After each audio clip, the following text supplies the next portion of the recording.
Hi mga ka-MK!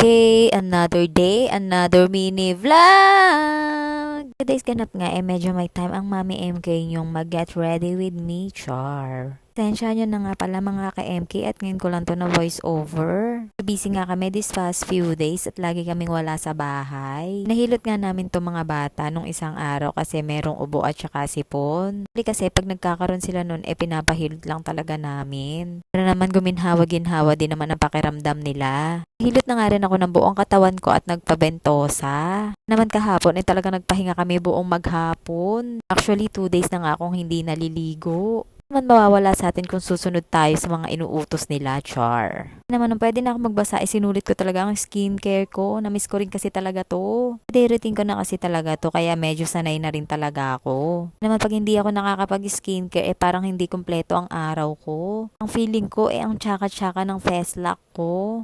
Kasi talaga pag meron ka nakasanayang gamitin, tipong hinahanap-hanap mo talaga. Side chika nga pala ako mga ka-MK.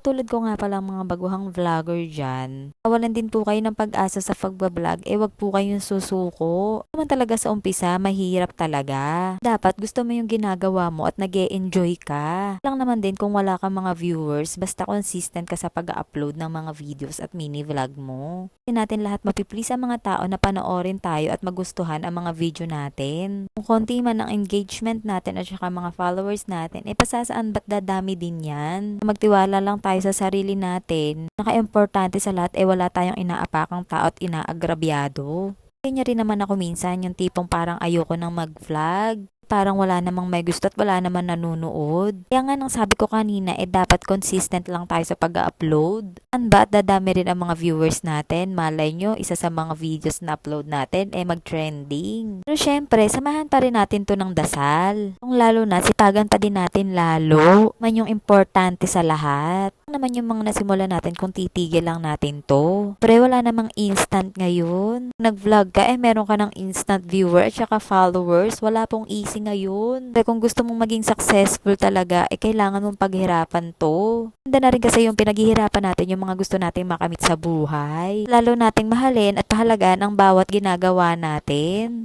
Hanggang dito na lang mga ka-MK. Thank you for watching. Kaya follow for more. Bye!